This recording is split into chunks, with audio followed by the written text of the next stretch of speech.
मी Dhale K D शिल्पनिर्देशक machinist. आज आपल्याला बघायचं रॅक कटिंग. बरोबर आहे.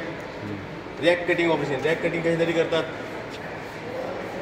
गोल गतीची मुवमेंट आहे ती सरळ रेषेमध्ये आणण्यासाठी आपल्याला रॅक कटिंग करावं. बरोबर आहे. त्याचं उदाहरण जर बघितलं लेन्स मशीनचं कॅरेज, त्याच्या खाली एक रॅक पट्टी आहे, त्याला एक छोटा पिनियन जोडलेला आहे, आपण व्हील फिरवलं कॅरेज मागं फिरवतो. बरोबर आहे. ग्राइंडिंग मशीनचं मध्ये होत आहे. टेबलची मुवमेंट मागं सरळ रेषेत गोल फिरणाऱ्या गतीची वळण सरळ रेषेमध्ये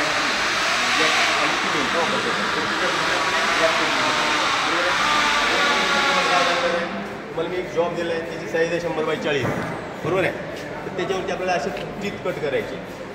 टीथ कट करण्यासाठी तुम्हाला काय काय काही गोष्टीची आवश्यकता असते व तुम्हाला या भागांची नावं माहिती पाहिजे. सगळ्यात पहिलं आहे आपलं लिनियर पिच. लिनियर पिच ह्या सेंटरपासून ह्या सेंटरपर्यंत जरी पकडलं तरी त्याला पिचेस म्हणतात, किंवा इथून इथंपर्यंत जरी तुम्ही पकडलं तरी त्याला पिचेस म्हणतात. बरोबर आहे. ही मधली झाली सेंटर लाईन. बरोबर आहे. हा झाला पिच. त्याच्यानंतर हा जो अँगल आहे त्याला म्हणायचं प्रेशर अँगल, आणि हा टोटल जो भाग आहे याला म्हणायचं टीथ, दातात येतं. बरोबर आहे. आणि हा अँगल आहे, हा अँगल सेंटरच्या खाली अडेंडम आणि हा पण एक अँगलचा प्रकार आहे. पण बाकी इतर काही गोष्टी त्या कटरमध्येच इन्क्लूड केलेल्या आहेत. त्याच्यामुळे तुम्हाला हा प्रेशर अँगल काढायची गरज नाही, किंवा अडेंडम डिडेंडम तुम्हाला काढायची गरज नाही. आपल्याला बघावं लागेल फक्त काय, हा लिनियर पिच आणि आपली होल डेप्थ. ही जी खोली आहे, ही जी डेप्थ आहे याला डेप्थ म्हणायचं, त्याला म्हणायचं होल डेप्थ. तर मी तुम्हाला सांगितलं की बाबा आपल्याला ज्यावेळेस गेअर कट करायचे तर त्यावेळेस आपल्याला कटर लागतोय. तर कटर कुठला असतोय, तर तो कटर असतोय मॉड्युलर कटर. त्याच्यामध्ये नंबर असतात 1, 2, 3 असे 8, 9, 10पर्यंत आहे. तर आपलं कटर आहे 2 नंबर. ते आपण मशीनवरती लोड केलेलं आहे, मशीनवरती आपल्या आर्मरवरती फिट केलेलं आहे. बरोबर आहे. त्याच्यानंतर एल पी म्हणजे काय, लिनियर पिच. बरोबर आहे. त्याच्यानंतर डब्ल्यू डी म्हणजे काय, होल डेप्थ. सूत्र आहे तुम्हाला लिनियर पिच काढावं लागते आणि तुम्हाला त्याची होल डेप्थ पण काढावी लागते. त्याच्यासाठी एक सूत्र आहे. सूत्र काय सांगते, पाय गुणिले एम. पायची किंमत तुम्हाला माहिती आहे. किती आहे पायची किंमत, किती आहे पायची किंमत, पाय बरोबर किती, 22 सप्तमांश आहे का नाही. 22 सप्तमांशचं भागाकार केलं तर काय येते, 3.14.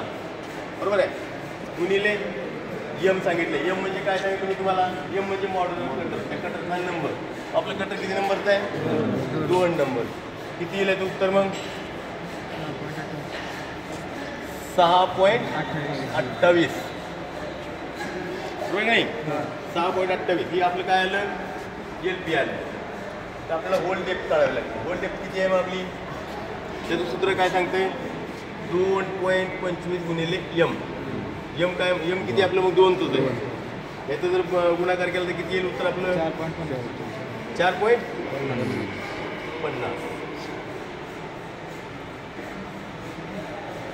हा निघाला आपला लिनियर पिच, आणि हा ही झाली आपली होल डेप्थ. तर तिथं आपण आता मशीनवरती कटर लोड केलेला आहे, जॉब पण लावलेला आहे, त्याचा टच पॉईंट पण काढलेला आहे. बरोबर आहे.